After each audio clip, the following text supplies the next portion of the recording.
The Complete Works of William Shakespeare by William Shakespeare. Act 4. Scene I. Without the Florentine camp. Enter First Lord with 5 or 6 soldiers in ambush.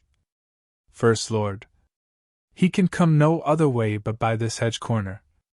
When you sally upon him, speak what terrible language you will, though you understand it not yourselves, no matter, for we must not seem to understand him, unless someone among us, whom we must produce for an interpreter. First Soldier. Good Captain, let me be th interpreter. First Lord. Art not acquainted with him? Knows he not thy voice? First Soldier. No, sir, I warrant you. First Lord. But what linsey-woolsey hast thou to speak to us again? First Soldier. E'en such as you speak to me. First Lord. He must think us some band of strangers, the adversary's entertainment. Now he hath a smack of all neighboring languages, therefore we must every one be a man of his own fancy. Not to know what we speak one to another, so we seem to know, is to know straight our purpose, chuff's language, gabble enough, and good enough. As for you, interpreter, you must seem very politic. But couch, ho! Here he comes, to beguile 2 hours in a sleep, and then to return and swear the lies he forges. Enter Paroles. Paroles. 10 o'clock. Within these 3 hours 'twill be time enough to go home. What shall I say I have done? It must be a very plausive invention that carries it. They begin to smoke me, and disgraces have of late knocked too often at my door. I find my tongue is too foolhardy, but my heart hath the fear of Mars before it, and of his creatures, not daring the reports of my tongue. First Lord. Aside. This is the first truth that e'er thine own tongue was guilty of. Paroles. What the devil should move me to undertake the recovery of this drum, being not ignorant of the impossibility, and knowing I had no such purpose. I must give myself some hurts, and say I got them in exploit, yet slight ones will not carry it. They will say, came you off with so little? And great ones I dare not give. Wherefore, what's the instance? Tongue, I must put you into a butterwoman's mouth, and by myself another of Badge's ace mule, if you prattle me into these perils. First Lord. Aside. Is it possible he should know what he is, and be that he is? Paroles. I would the cutting of my garments would serve the turn, or the breaking of my Spanish sword. First Lord. Aside. We cannot afford you so. Paroles. Or the bearing of my beard, and to say it was in stratagem. First Lord. Aside. 'Twould not do. Paroles. Or to drown my clothes, and say I was stripped. First Lord. Aside. Hardly serve. Paroles. Though I swore I leaped from the window of the citadel, First Lord. Aside. How deep? Paroles. 30 fathom. First Lord. Aside.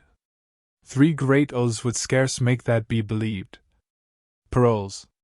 I would I had any drum of the enemy's. I would swear I recovered it. First Lord. Aside. You shall hear one anon. Paroles. A drum now of the enemy's. Alarum within. First Lord.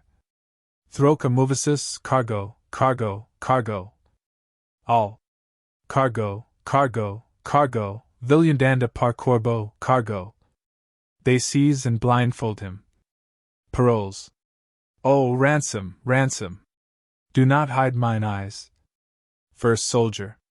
Boscos throw moldo boscos. Paroles. I know you are the Musco's regiment, and I shall lose my life for want of language.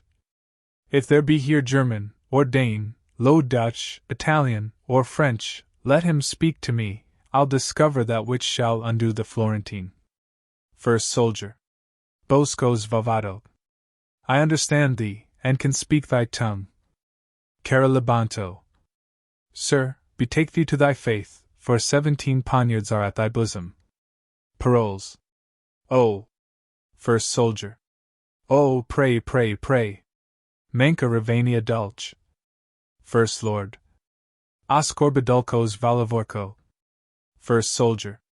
The General is content to spare thee yet, and, hoodwinked as thou art, will lead thee on to gather from thee. Haply thou mayst inform something to save thy life. Paroles. Oh, let me live, and all the secrets of our camp I'll show, their force, their purposes. Nay, I'll speak that which you will wonder at. First Soldier. But wilt thou faithfully? Paroles. If I do not, damn me. First Soldier. Accordo linta. Come on, thou art granted space. Exit, with paroles guarded.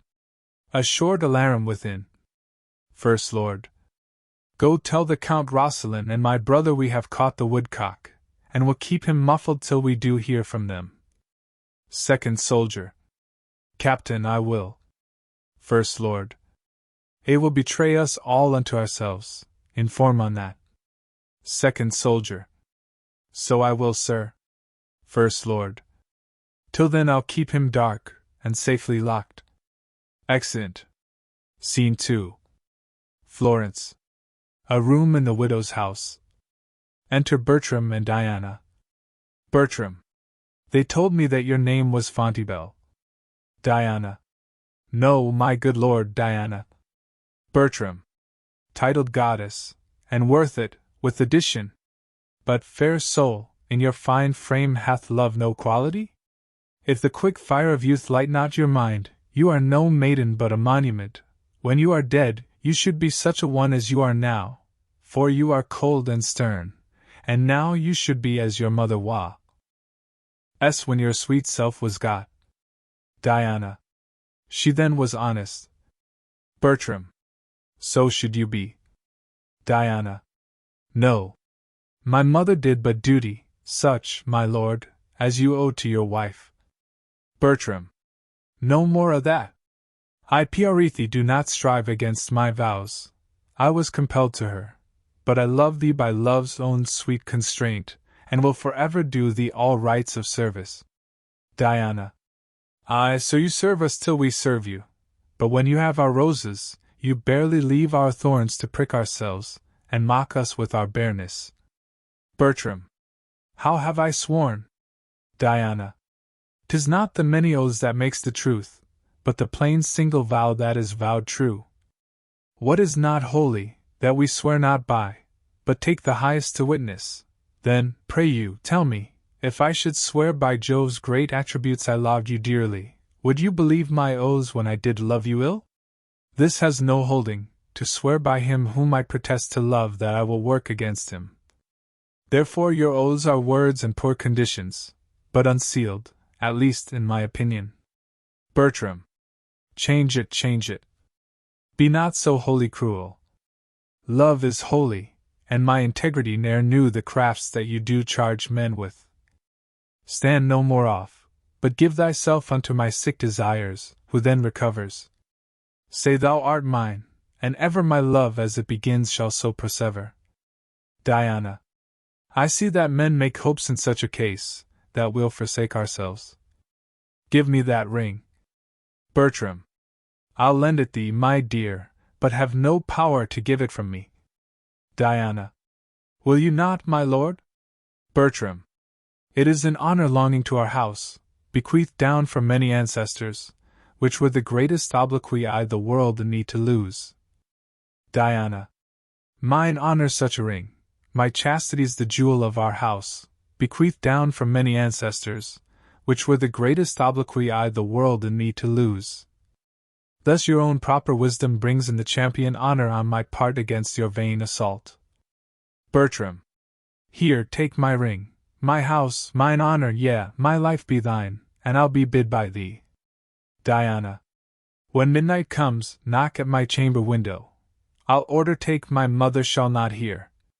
Now will I charge you in the band of truth, when you have conquered my yet maiden bed, remain there but an hour, nor speak to me. My reasons are most strong, and you shall know them when back again this ring shall be delivered, and on your finger in the night, I'll put another ring, that what in time proceeds may token to the future our past deeds. Adieu till then fail not. You have won a wife of me, though there my hope be done. Bertram. A heaven on earth I have won by wooing thee. Exit. Diana. For which live long to thank both heaven and me. You may so in the end. My mother told me just how he would woo, as if she sat in's heart. She says all men have the like oaths. He had sworn to marry me when his wife's dead, therefore I'll lie with him when I am buried. Since Frenchmen are so braid, marry that will, I live and die a maid. Only in this disguise I think no sin to cozen him that would unjustly win. Exit. Scene 3. The Florentine camp. Enter the 2 French lords and 2 or 3 soldiers. First Lord. You have not given him his mother's letter? Second Lord.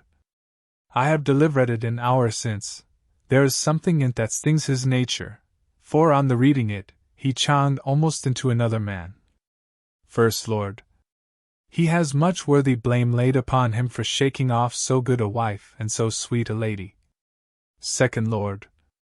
Especially he hath incurred the everlasting displeasure of the king, who had even turned his bounty to sing happiness to him. I will tell you a thing, but you shall let it dwell darkly with you. First Lord. When you have spoken it, 'tis dead, and I am the grave of it. Second Lord. He hath perverted a young gentlewoman here in Florence, of a most chaste renown, and this night he fleshes his will in the spoil of her honor. He hath given her his monumental ring, and thinks himself made in the unchaste composition. First Lord. Now, God delay our rebellion! As we are ourselves, what things are we? Second Lord. Merely our own traitors. And as in the common course of all treasons, we still see them reveal themselves till they attain to their abhorred ends, so he that in this action contrives against his own nobility, in his proper stream, o'erflows himself. First Lord. Is it not meant damnable in us to be trumpeters of our unlawful intents? We shall not then have his company tonight? Second Lord. Not till after midnight, for he is dieted to his hour. First Lord. That approaches apace. I would gladly have him see his company anatomized, that he might take a measure of his own judgments, wherein so curiously he had set this counterfeit. Second Lord. We will not meddle with him till he come, for his presence must be the whip of the other. First Lord. In the meantime, what hear you of these wars? Second Lord. I hear there is an overture of peace. First Lord. Nay, I assure you, a peace concluded. Second Lord. What we'll see. Aunt Rosalind do then? Will he travel higher, or return again into France? First Lord. I perceive by this demand, you are not altogether of his counsel. Second Lord. Let it be forbid, sir. So should I be a great deal of his act. First Lord. Sir, his wife some 2 months since fled from his house. Her pretence is a pilgrimage to Saint Jacques le Grand, which holy undertaking with most austere sanctimony she accomplished, and there residing, the tenderness of her nature became as a prey to her grief. In fine, made a groan of her last breath, and now she sings in heaven. Second Lord. How is this justified? First Lord. The stronger part of it by her own letters, which makes her story true, even to the point of her death. Her death itself, which could not be her office to say is come, was faithfully confirmed by the rector of the place. Second Lord. Hath the Count all this intelligence? First Lord. Aye, and the particular confirmations point from point, to the full arming of the verity. Second Lord. I am heartily sorry that he'll be glad of this. First Lord. How mightily sometimes we make us comforts of our losses. Second Lord. And how mightily some other times we drown our gain in tears. The great dignity that his valor hath here acquired for him shall at home be encountered with a shame as ample. First Lord. The web of our life is of a mingled yarn, good and ill together. Our virtues would be proud if our faults whipped them not, and our crimes would despair if they were not cherished by our virtues. Enter a messenger. How now? Where's your master? Messenger. He met the Duke in the street, sir, of whom he hath taken a solemn leave. His lordship will next morning for France. The Duke hath offered him letters of commendations to the king. Second Lord. They shall be no more than needful there, if they were more than they can commend. Enter Bertram. First Lord. They cannot be too sweet for the king's tartness.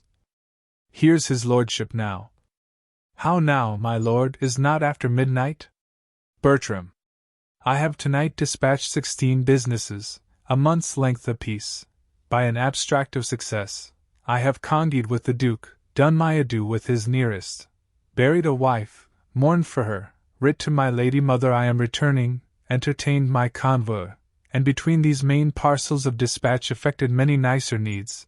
The last was the greatest, but that I have not ended yet. Second Lord. If the business be of any difficulty, and this morning your departure hence, it requires haste of your lordship. Bertram. I mean the business is not ended, as fearing to hear of it hereafter. But shall we have this dialogue between the fool and the soldier? Come, bring forth this counterfeit module has deceived me like a double-meaning prophesier. Second Lord. Bring him forth. Excellent soldiers.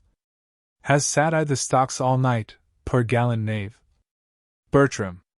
No matter, his heels have deserved it, in usurping his spurs so long. How does he carry himself?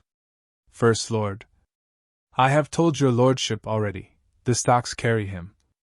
But to answer you as you would be understood, he weeps like a wench that had shed her milk.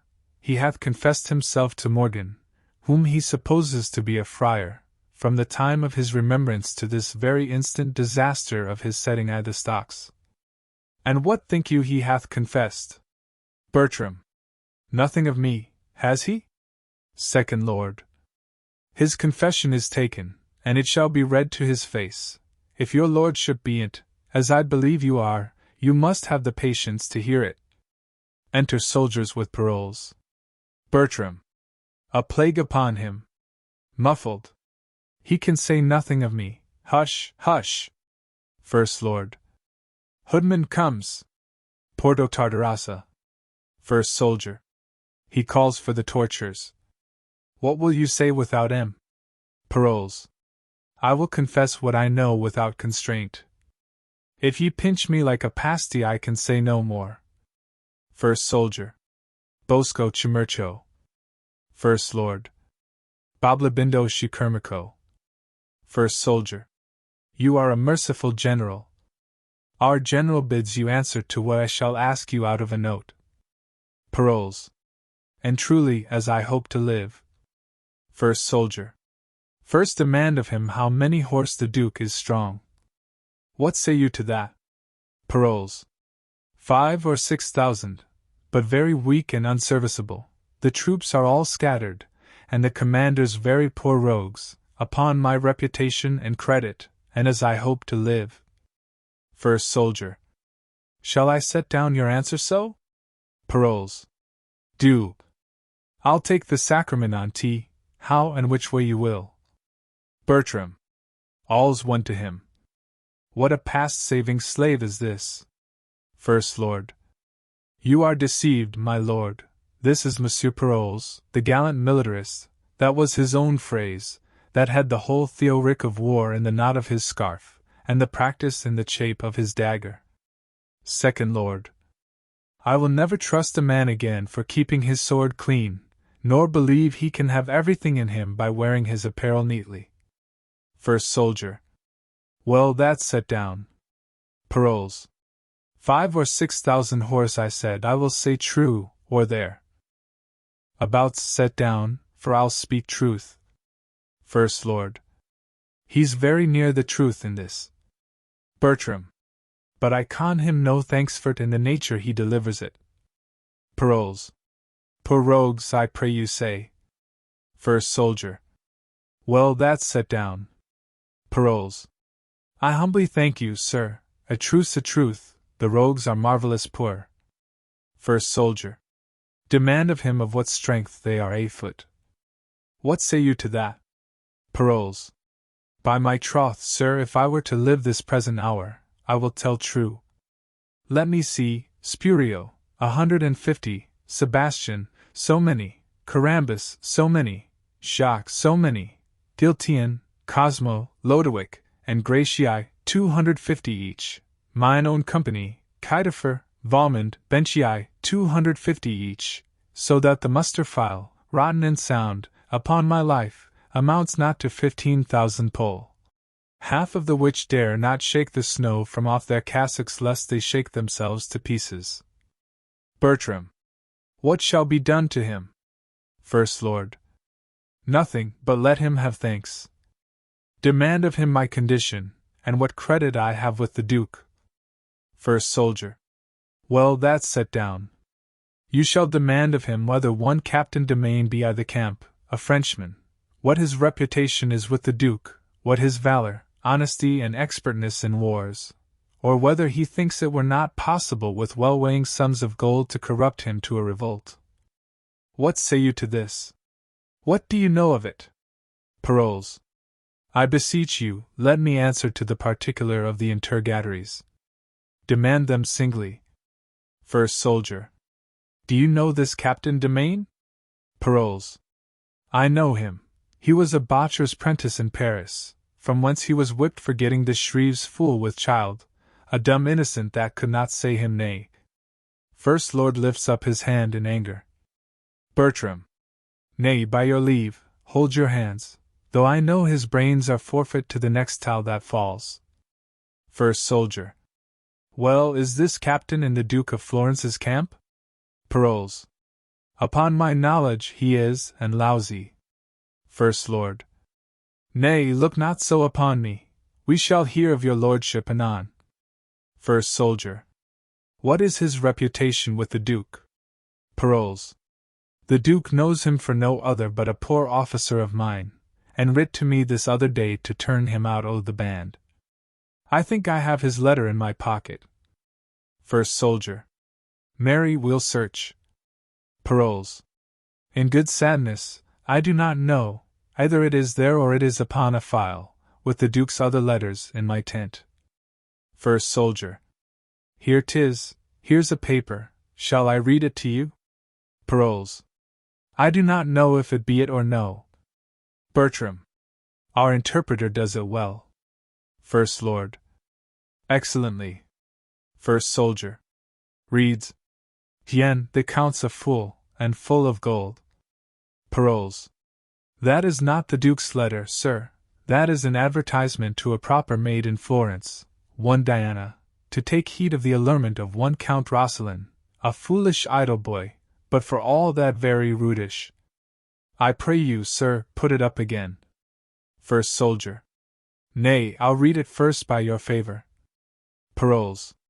My meaning it, I protest, was very honest in the behalf of the maid, for I knew the young Count to be a dangerous and lascivious boy, who is a whale to virginity, and devours up all the fry it finds. Bertram. Damnable both sides rogue. First Soldier. Reads. When he swears oaths, bid him drop gold, and take it, after he scores he never pays the score. Half one is match well made, match, and well make it, he ne'er pays after debts, take it before. And say a soldier Dien told thee this, men are to mell with, boys are not to kiss, for count of this, the Count's a fool, I know it, who pays before, but not when he does owe it. Thine, as he vowed to thee in thine ear, Paroles. Bertram. He shall be whipped through the army with this rhyme in's forehead. Second Lord. This is your devoted friend, sir, the manifold linguist, and the armipotent soldier. Bertram. I could endure anything before but a cat, and now he's a cat to me. First Soldier. I perceive, sir, by our general's looks we shall be fain to hang you. Paroles. My life, sir, in any case. Not that I am afraid to die, but that, my offences being many, I would repent out the remainder of nature. Let me live, sir, in a dungeon, I the stocks, or anywhere, so I may live. First Soldier. We'll see what may be done, so you confess freely. Therefore, once more to this Captain Domain, you have answered to his reputation with the Duke, and to his valor. What is his honesty? Paroles. He will steal, sir, an egg out of a cloister. For rapes and ravishments he parallels Nessus. He professes not keeping of oaths. In breaking them he is stronger than Hercules. He will lie, sir, with such volubility that you would think truth were a fool. Drunkenness is his best virtue, for he will be swine drunk, and in his sleep he does little harm, save to his bedclothes about him. But they know his conditions and lay him in straw. I have but little more to say, sir, of his honesty. He has everything that an honest man should not have. What an honest man should have, he has nothing. First Lord. I begin to love him for this. Bertram. For this description of thine honesty? A pox upon him for me, he's more and more a cat. First Soldier. What say you to his expertness in war? Paroles.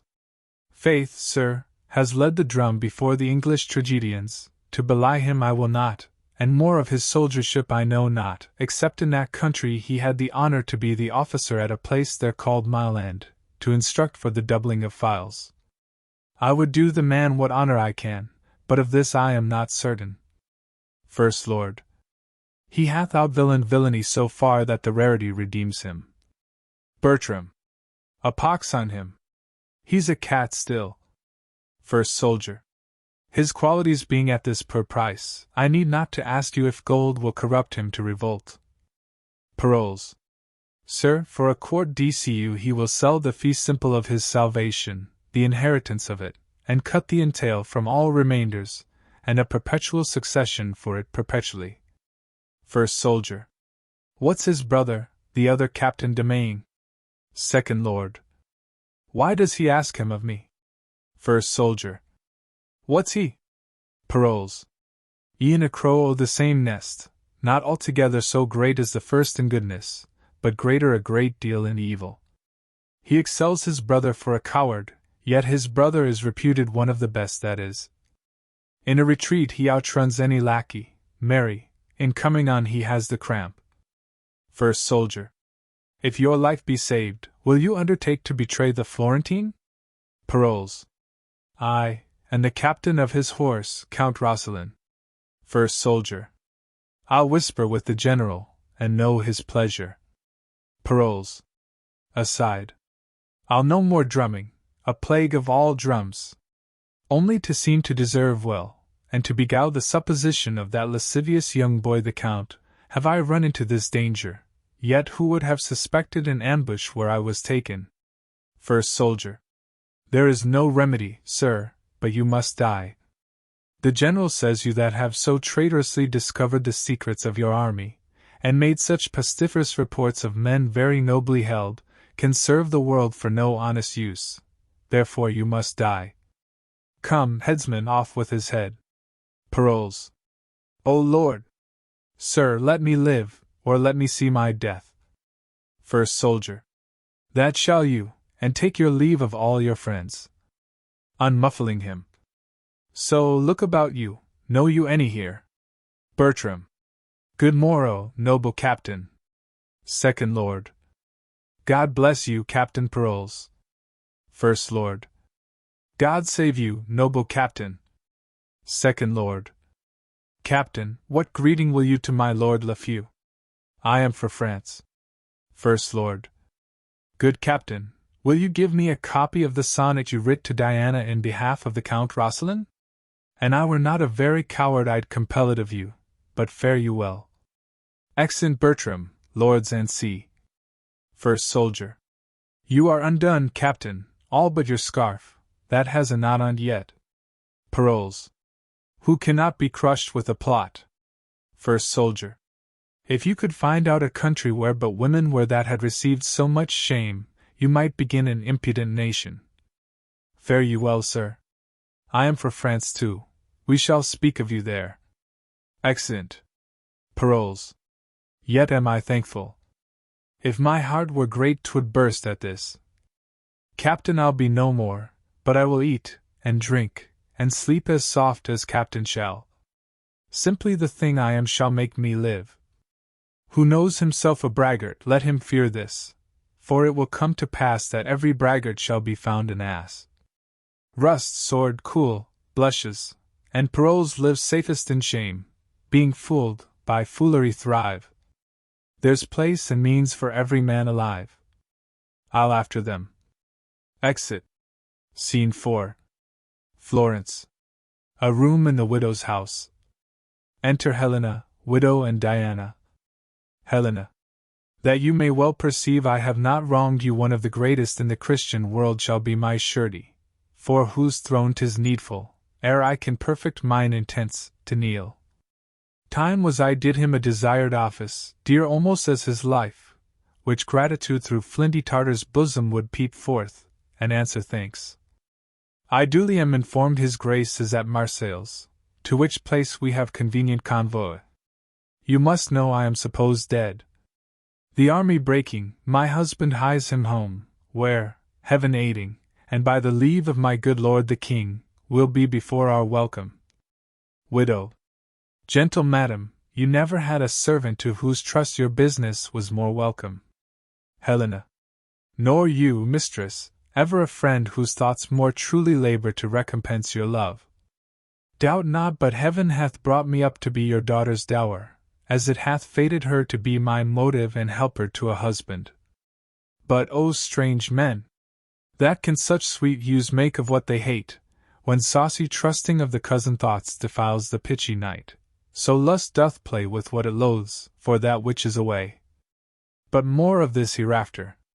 You, Diana, under my poor instructions yet must suffer something in my behalf. Diana. Let death and honesty go wit. H. Your impositions, I am yours upon your will to suffer. Helena. Yet, I pray you, but with the word the time will bring on summer, when briars shall have leaves as well as thorns, and be as sweet as sharp. We must away, our wagon is prepared, and time revives us.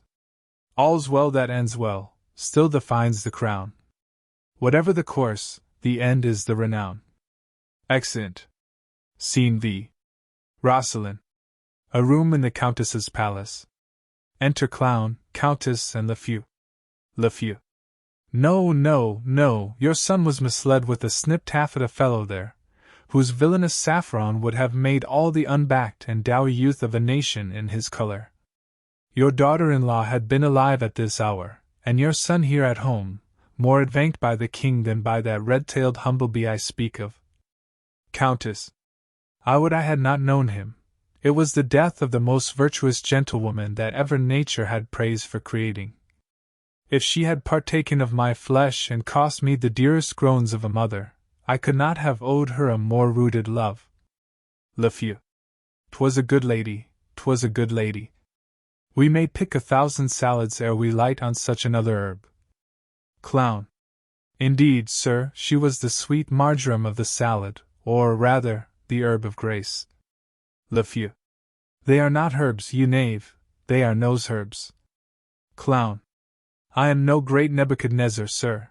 I have not much skill in grass. Lafeu. Whether dost thou profess thyself, a knave or a fool? Clown. A fool, sir, at a woman's service, and a knave at a man's. Lafeu. Your distinction? Clown. I would cozen the man of his wife, and do his service. Lafeu. So you were a knave at his service indeed. Clown. And I would give his wife my bauble, sir, to do her service. Lafeu. I will subscribe for thee. Thou art both knave and fool. Clown. At your service. Lafeu. No, no, no. Clown. Why, sir, if I cannot serve you, I can serve as great a prince as you are. Lafeu. Who's that? A Frenchman? Clown. Faith, sir, I has an English name, but his physiognomy is more hotter in France than there. Lafeu. What prince is that? Clown. The Black Prince, sir, alias the Prince of Darkness, alias the Devil. Lafeu. Hold thee, there's my purse. I give thee not this to suggest thee from thy master thou talk'st of, serve him still. Clown. I am a woodland fellow, sir, that always loved a great fire, and the master I speak of ever keeps a good fire. But sure he is the prince of the world, let his nobility remain in's court. I am for the house with the narrow gate, which I take to be too little for pomp to enter, some that humble themselves may, but the many will be too chill and tender, and they'll be for the flowery way that leads to the broad gate and the great fire. Le Feu. Go thy ways, I begin to be aweary of thee, and I tell thee so before, because I would not fall out with thee. Go thy ways, let my horses be well looked to, without any tricks. Clown. If I put any tricks upon 'em, sir, they shall be jades' tricks, which are their own right by the law of nature. Exit. Le Feu. A shrewd knave, and an unhappy Countess. So he is. My lord that's gone made himself much sport out of him. By his authority he remains here, which he thinks is a patent for his sauciness, and indeed he has no pace, but runs where he will. Le Feu. I like him well, 'tis not amiss. And I was about to tell you, since I heard of the good lady's death, and that my lord your son was upon his return home, I moved the king my master to speak in the behalf of my daughter, which, in the minority of them both, his majesty out of a self-gracious remembrance did first propose. His highness hath promised me to do it, and to stop up the displeasure he hath conceived against your son, there is no fitter matter. How does your ladyship like it? Countess. With very much content, my lord, and I wish it happily effected. Le Feu. His highness comes post from Marseilles, of as able body as when he numbered 30. He will be here tomorrow, or I am deceived by him that in such intelligence hath seldom failed. Countess. It rejoices me that I hope I shall see him ere I die. I have letters that my son will be here tonight. I shall beseech your lordship to remain with me till they meet together. Le Feu. Madam, I was thinking with what manners I might safely be admitted. Countess. You need but plead your honorable privilege. Le Feu. Lady, of that I have made a bold charter, but I thank my God it holds yet. Enter Clown. Clown. O madam, yonder's my lord your son with a patch of velvet on's face. Whether there be a scar under't or no, the velvet knows, but 'tis a goodly patch of velvet. His left cheek is a cheek of 2.5, but his right cheek is worn bare. Le Feu. A scar nobly got, or a noble scar, is a good livery of honor, so belike is that. Clown. But it is your carbonadoed face. Le Feu. Let us go see your son, I pray you. I long to talk with the young noble soldier. Clown. Faith, there's a dozen of 'em, with delicate fine hats, and most courteous feathers, which bow the head and nod at every man. Excellent.